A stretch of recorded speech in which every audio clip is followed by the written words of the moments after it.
events are a little bit different too, because earlier on I saw something, I said, I'll bet that never shows up in another candidate. Somebody holds up a sign and says, raw milk! There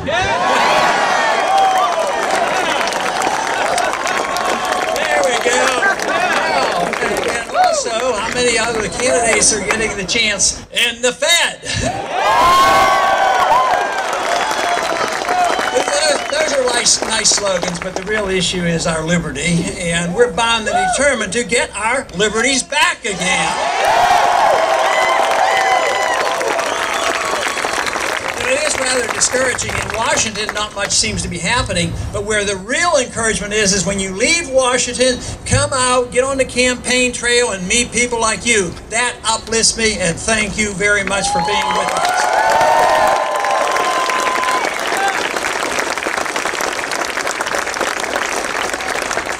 So often, why do young people seem to be interested?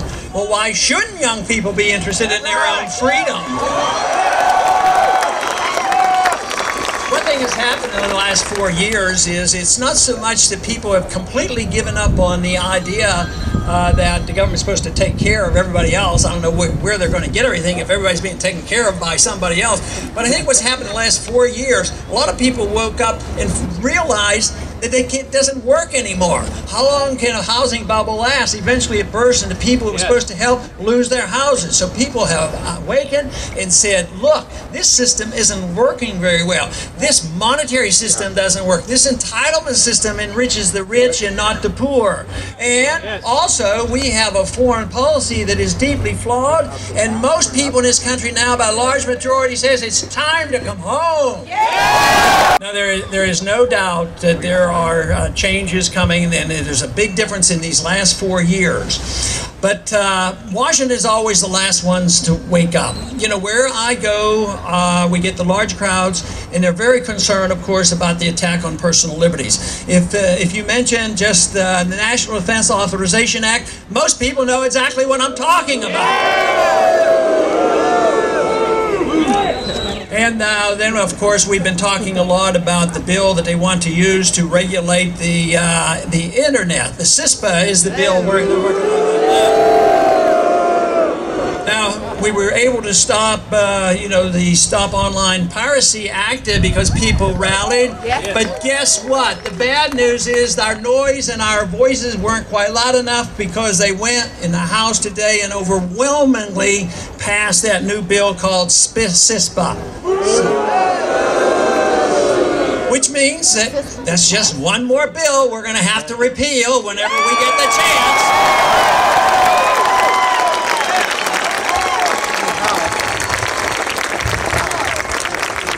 Along with the Patriot Act, of course.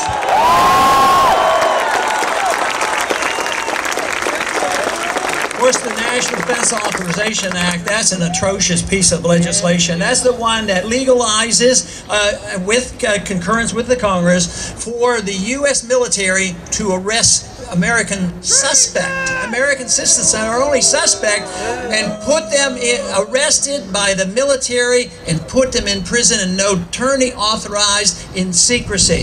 That bill should be very high on the list for repeal as well.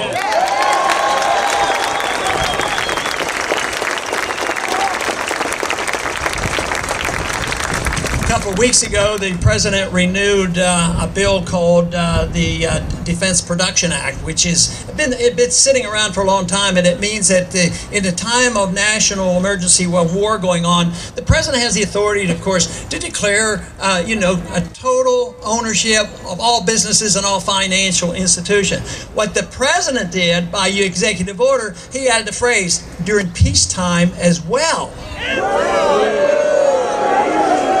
So you say, is that the law of the land? Well, not technically. If we had the good court system, it would be unconstitutional. Well, how can the President legislate like that? Only the Congress can legislate. And I am of the firm conviction that a constitutional president, if in charge, even though the executive orders would be very limited to those functions which were expressly authorized by the Constitution, I am convinced that it would be proper to be a constitutional president to use the executive order to repeal all other illegal executive orders.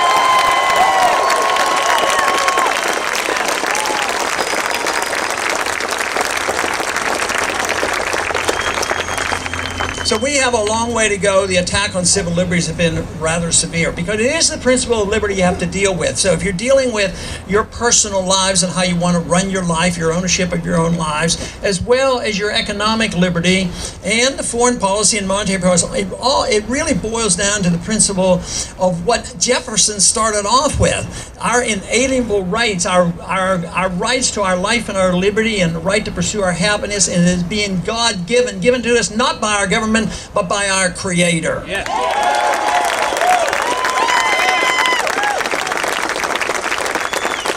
So under those circumstances, of course, the founders made a very serious attempt to try to prevent us from drifting back into tyranny.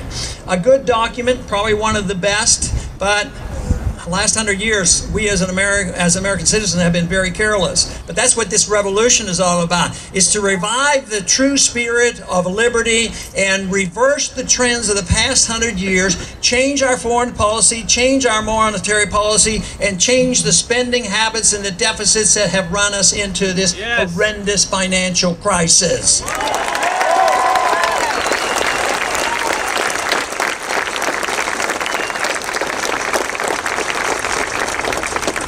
This can be done simply by sending only people to Washington who are certified and capable of reading the Constitution, and that you believe them when they take the oath of office. Because we got into this trouble because of the careless interpretation of the Constitution, the Interstate Commerce Clause, the General Welfare Clause, the not reading and caring about Article 1, Section A, not caring about the 9th and 10th Amendment. It wouldn't be that difficult. We don't have to invent anything new. We just need men and women of integrity that will take their oath of office seriously. If we got into this mess by not following the law book, all we need is to follow the law book, follow the Constitution. We'll get out of this mess.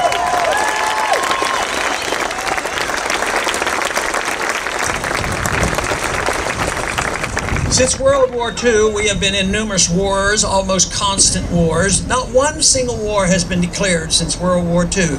So simply, why don't we follow the law and say that the people, through their representatives in Congress, are the only ones who are allowed to declare war? And if we had that provision, had that been followed, we would have fought no wars since World War II. Think how much wealthier this country would be. Think how much less death and destruction we would have had. Even if you took just the past 10 years, our national debt has been pushed up $4 trillion because of all the wars going on in the Middle East. And what are the politicians talking about today? Democrats and Republicans. They're overly anxious to start the next one, going into Syria, going to Iran. I say, no more wars. Get out of the wars and come home.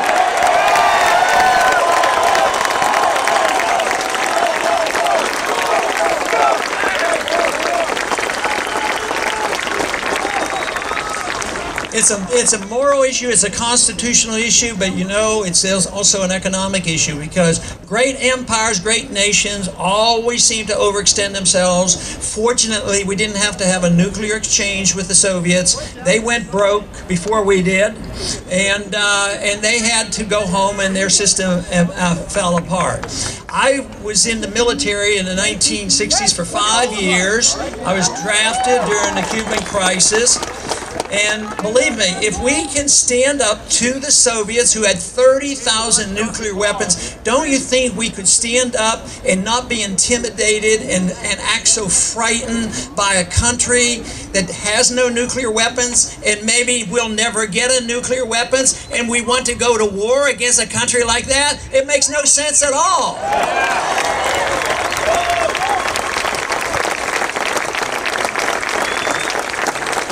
Founders of this country were very very definite on how we should deal with other nations. We should be friends and trade with all nations, willing to be friends and willing to trade, and we would be less likely to fight with them.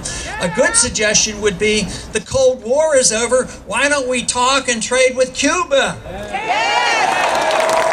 Other countries are doing it. We're doing it with China now, and they've sort of wised up of the whole thing. We're in debt. We owe it to China. China saves their money. We're over there wasting lives and wasting monies throughout the Middle East and Africa. Guess what? China's taking our dollars that they earn from us. They're investing them over there in minerals and natural resources and oil.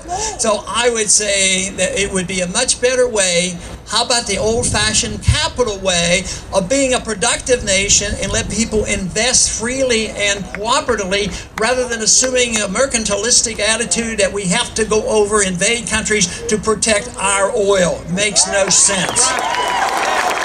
The civil liberties, for various reasons, have been attacked. The attack has been much worse since 9/11, mainly, I believe, because of the erroneous analysis of 9/11.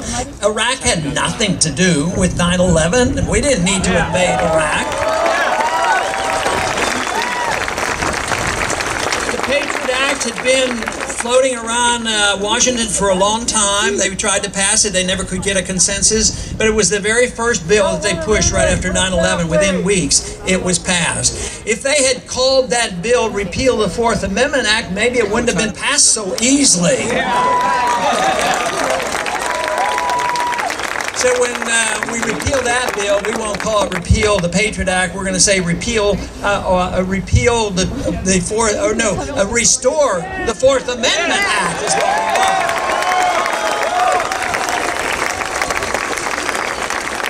Unfortunately, we have not taken the advice of the founders nor looked at our Constitution, because in a republic, the government is supposed to be open. The people are supposed to have their privacy. The government is supposed to, if anything, protect our privacy. Today, as this legislation continues to be passed, and they're attacking now the internet, it seems like they don't care about our privacy, and we can't find out what's going on in the government.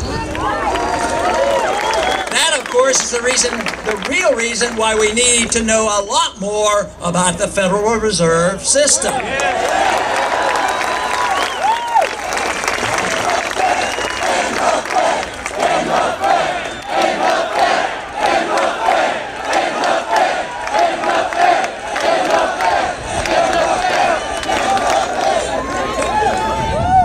I agree. That's a very good idea. Let's do that. I think next year would be a grand year. 100 years old. We'll celebrate the Federal Reserve Act by repealing the Federal Reserve Act. And the people who get all the benefits, the military-industrial complex, the banks, the big corporations, the people who get the money, the people overseas who get the money and get the bailouts, I said, no, we can't do that. But what about the people who suffer the consequences? What about the people who didn't get the bailouts? What about that? The middle class suffers the most when you destroy a currency, whether it's ongoing in this country, whether it was in Mexico in the past, or Central America, or Zimbabwe, or Germany. It's the middle class that suffers the consequences. The natural consequence of destruction of currency means there's a transfer of wealth from the middle class and the poor to the wealthy. So this is what's going on. This is why there is anger. This is why they don't even pretend to balance the budget, why they don't even bring up budget resolutions, because they don't have an answer and there's no money in the Treasury. That is the reason. So what we have to deal with is, where does wealth come from? Does it come from the government? No, the government gets in the way. The wealth comes from productive individuals when they have the ability to produce and get the government out of the way, and you can be rewarded for your efforts.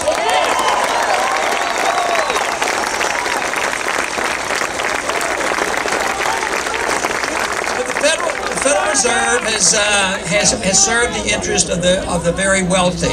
You could not have runaway entitlement spending, and you could not have the welfare. You could not have the wars fought if you didn't inflate and destroy the currency.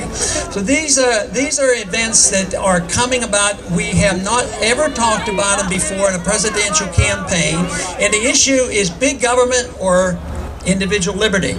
And it is the issue of liberty that can bring us together. Not so much that we would agree on how to use our liberty, but precisely because people are different.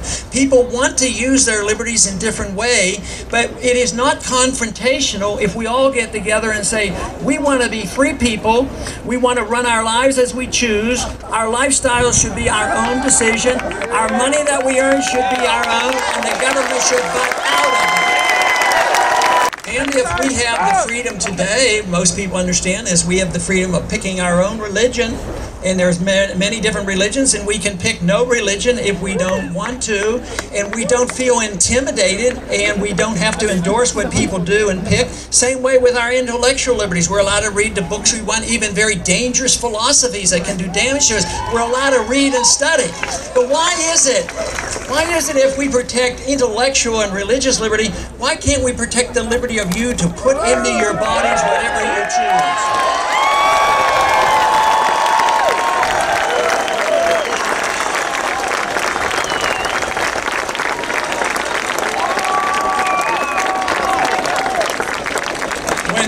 We were having a vote on the House floor once on this subject. They were voting to take away more of your personal liberties, and I asked a member sitting next to me, why are you doing that? He says that people are too stupid. They don't know how to take care of themselves.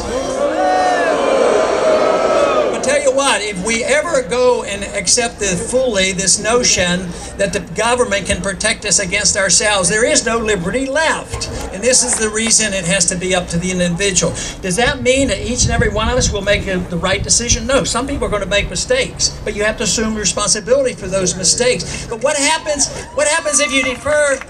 What happens if you defer to the politician and the bureaucrats? They make a mistake, we all suffer the consequence.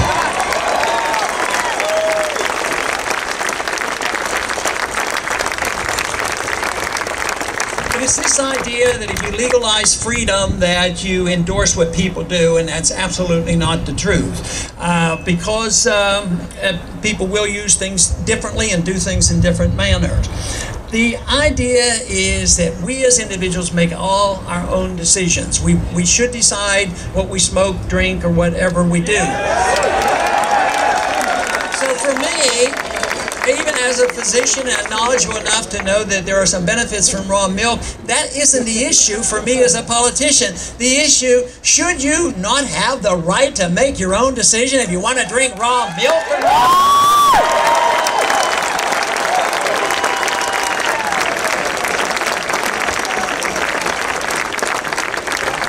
Others say, well, that's okay to a point, but we have to make sure that nobody ever uses any drugs. I said, you mean alcohol?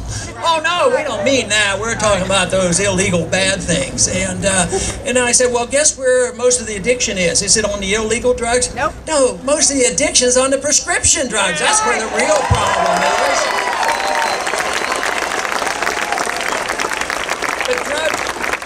And making our own decision is risky. There are some dangers to that. But the greatest danger in the war on drugs has been the war on drugs, much more dangerous than the drugs themselves.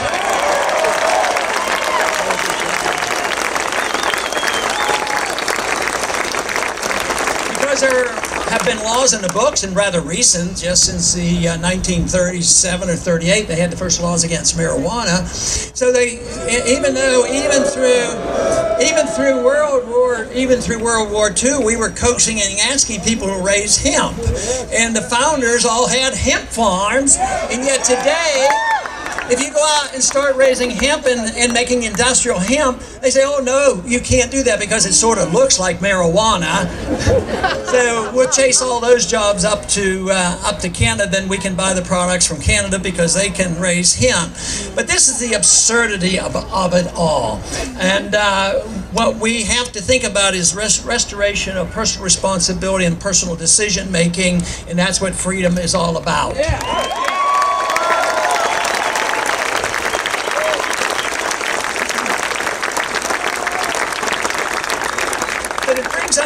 the question about if you're going to have some regulations, who should do it? Should it be a national government or should it be a local government? Well, my personal opinion, where the regulation comes from, you, the individual. You, your family, teaching your kids, your community, your church, or whatever, to teach you values. That's where the real regulation should come from. But today, there are some states now that said that sick people, it is now known, can be helped with marijuana, California and other states. So what does our president do? He's promised to lighten up on those law enforcement. He's enforcing those laws worse than ever. And it's an interesting way to bring up the issue of states' rights. Some people like to paint the notion of states' rights as being something bad. But conservatives talk about states' rights. Sometimes they follow them, sometimes they don't. But liberals should understand, well, maybe it should be the state prerogative of what they should do in how this should be administered. This is essentially what happens with alcohol. The national prohibition of alcohol was a disaster. And we woke up and finally said, no, it's not that alcohol isn't dangerous. Matter of fact, I think most people in this country know that alcohol is many, many-fold more dangerous than marijuana.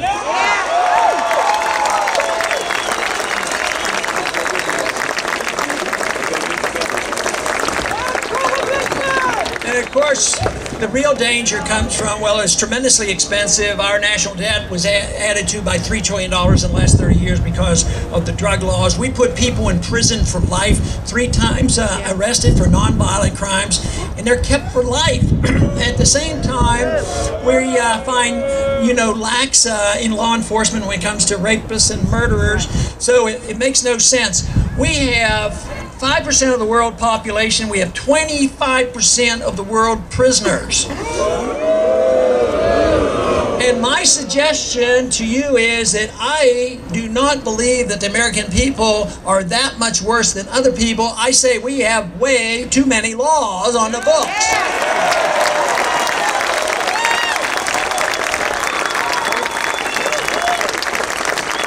Of course, along with the National Defense Authorization Act on January 1st, there were 40,000 new laws placed on our books. Now, what I would like to be is the first president to get rid of 40,000 useless laws.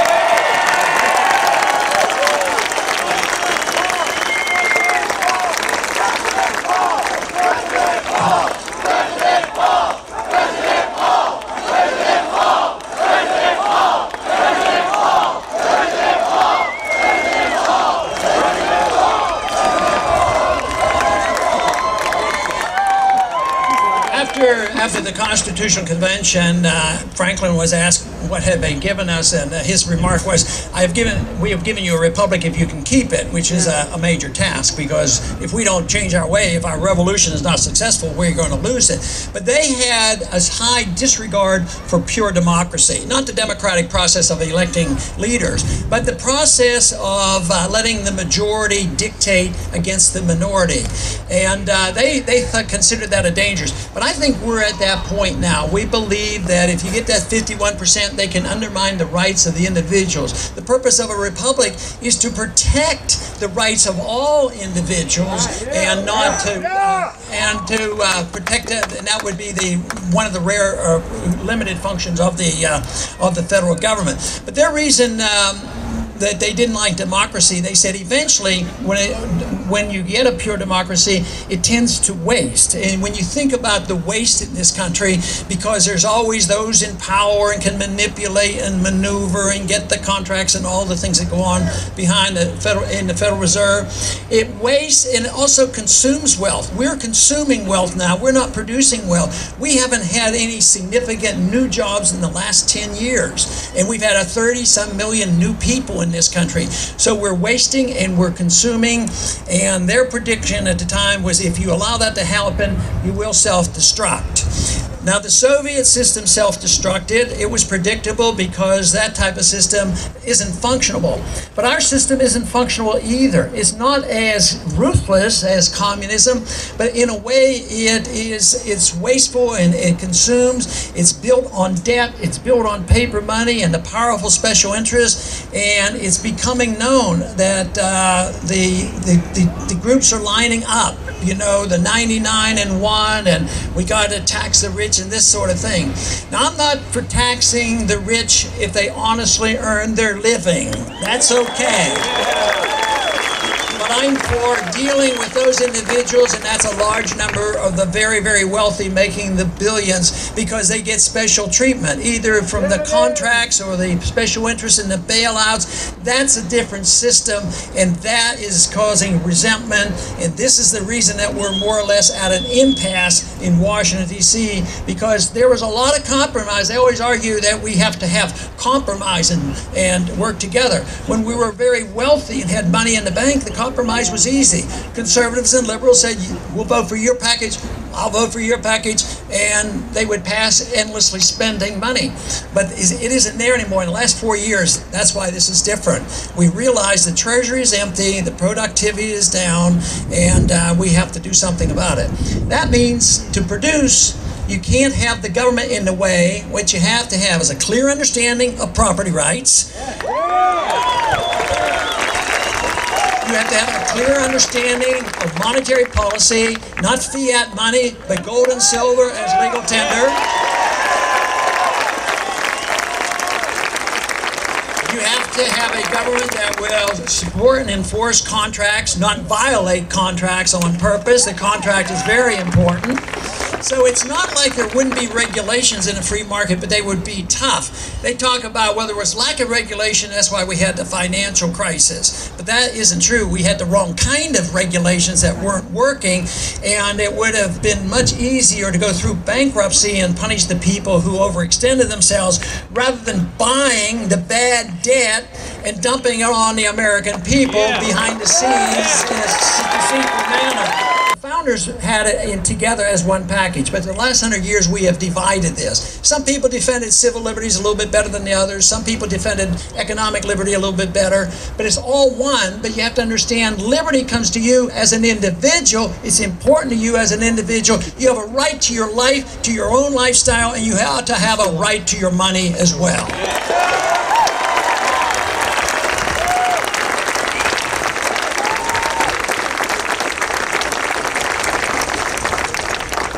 Convinced a revolution is going on. It is an intellectual revolution.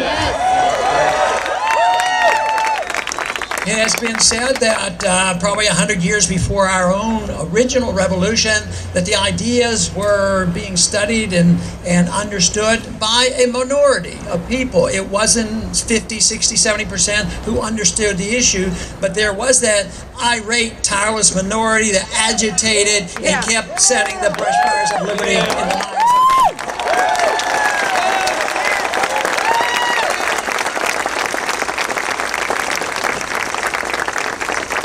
Also, the reversal from what happened from 100 years ago has started 10, 20, even 30 years ago. People who have been writing about Austrian free market economics, writing about the Federal Reserve System, and writing about and trying to get people to understand why a non-interventionist foreign policy makes more sense than being the policeman of the world.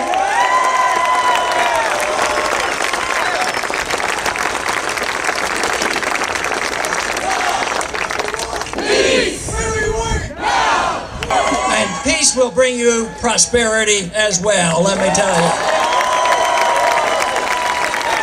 In a revolution, though, you have to be high-spirited. You have to really strive for what seems to be impossible. As I described Washington, it seems like an impossible situation. But we have to strive for that. We have to strive for the ideal. Not that you think the ideal is going to be on our doorstep tomorrow, but you have to know what the ideal is. If you start and say, well, that's impossible, we can't do that, what we have to do is give them half a package. Give a half a package of our liberties away? No, you have to strive for the whole package. We also have to understand that what we do need is passion and determination, full belief, but also based on reason. We can't just say that this sounds good, we like it, we want to just do our thing and forget about it. You have to reason it out why it's good, why it's not only practical and good, but beneficial to everybody. You know, in the 1960s, they had a saying that went around, and it said that, you know, if you were 20 and you weren't a liberal, you didn't have a heart. Now, they also said that if you were 40 and you weren't a conservative, you didn't have a brain. And what I'd like to suggest is, why can't we have a heart and a brain at the same time?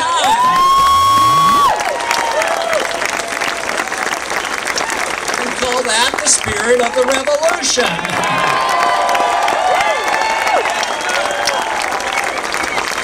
Many times in revolution, in my own personal life, in being engaged in trying to promote causes, people sometimes want to measure, well, how many laws did you get passed in Washington? Well, 95% of the people in Washington want to pass laws that increases the size of government. Why do I want to be on the list of saying how many laws I passed in Washington? So, most likely, if we are determined and our numbers keep growing and the enthusiasm there, our success will far exceed the expectations. And I already see this. I mean, just in the last 4 years, the amount of energy that we're seeing, it's just fantastic.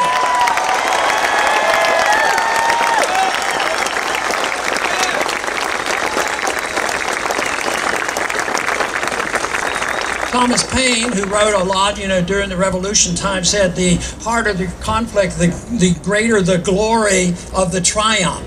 So it is going to be difficult, but it is always glorious to have success. And we will have success. Am I saying we're going to have success next week, next month, August, or November?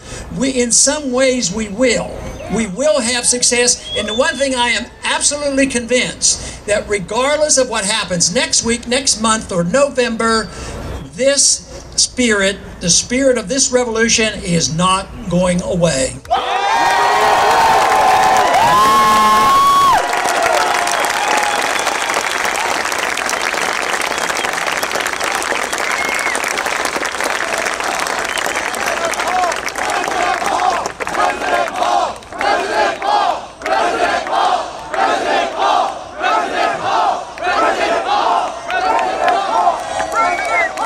Confirms the fact that an idea whose time has come cannot be destroyed by armies or governments. It's too pervasive, and we still have tools to spread the message.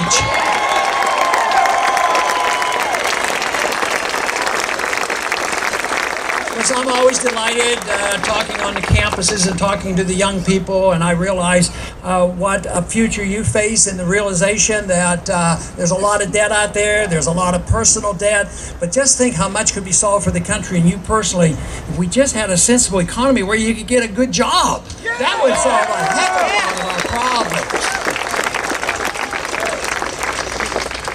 And that is achievable. It is achievable by us following through. Most important thing that we do as individuals wanting to be involved in this movement is to study and understand, because you have to have answers. If you say you want to end the Fed, yeah, we want to end the Fed, but why? Why do you want to end the Fed? And why are they ripping us off? And why is honesty with honest money a better thing? You have to have those answers. You have to also know how to explain to people that what we're talking about is a humanitarian approach. They claim because we don't want the government taking care of people, and we don't believe in free stuff, because there is no such thing as free stuff.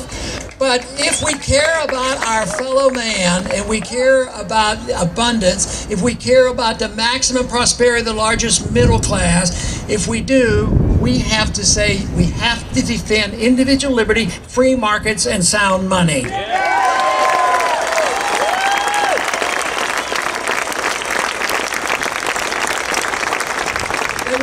Paint us as uncaring and not concerned about our fellow man. But freedom is the best way to take care of our fellow man. They do the same thing with foreign policy. They come along and they don't talk about non-intervention and minding our own business. Say, oh, you guys are bunch of isolationists. You don't want to talk to anybody. But guess what? The very people who tell us that we're the isolationists are the ones who are always looking around for another enemy to slay and put on sanctions and start another war. They're the ones who don't want to trade with Cuba. We're the ones that think that it's time to engage in the world and to talk to people and trade with people. So they will try to paint us as uncaring. But let me tell you, people who care will care about liberty.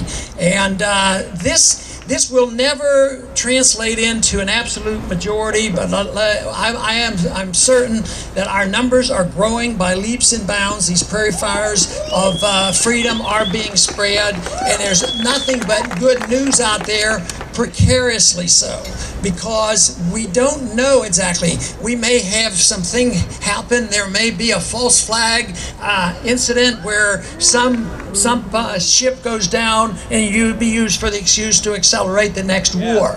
And we have to learn to distinguish war propaganda from the truth.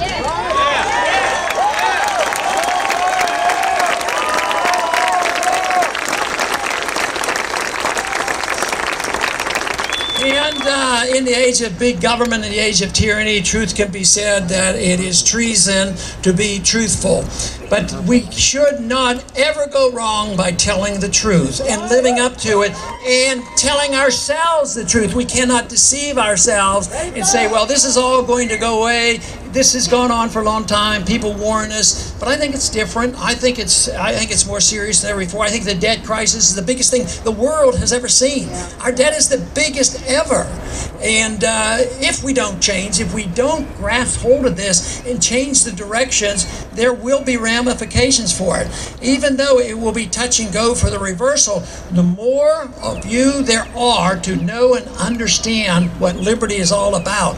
Why is it that we're deferring so much to the Department of Homeland Security when we have a Second Amendment?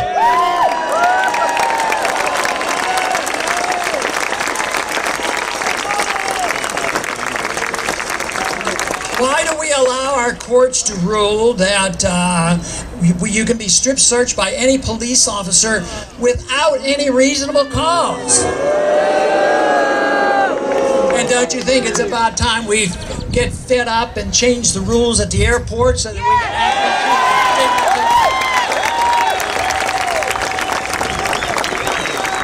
and also something, an order I would like to cancel is that 500 million rounds of ammunition that the Department of Homeland Security just ordered. What do they need that for?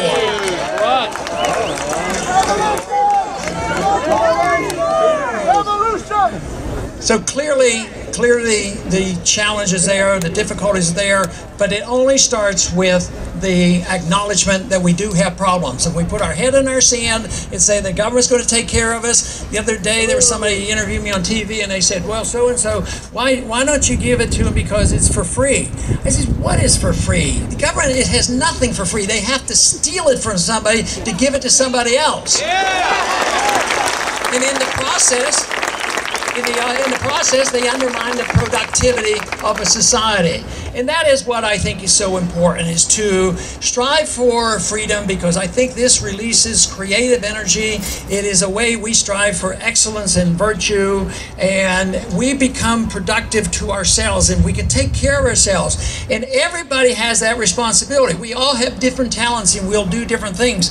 But I am also convinced that all of us, regardless of our talents and regardless of our monetary reward, I think the sense of satisfaction that we have is not related to the amount of dollars we end up with. It ends up with the satisfaction that we have taken care of ourselves, because there are a lot of people who have a lot of wealth and they aren't all that happy because they don't have this sense of satisfaction. That sense of satisfaction only can come from a free society that protects your freedom to run your life, be creative, and to assume responsibility for you and your family. This should be the goal. This is the way to achieve peace and prosperity.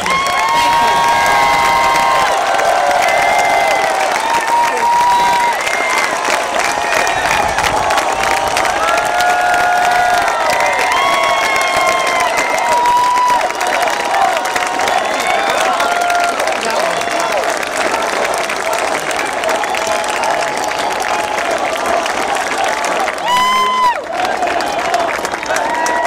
change seat.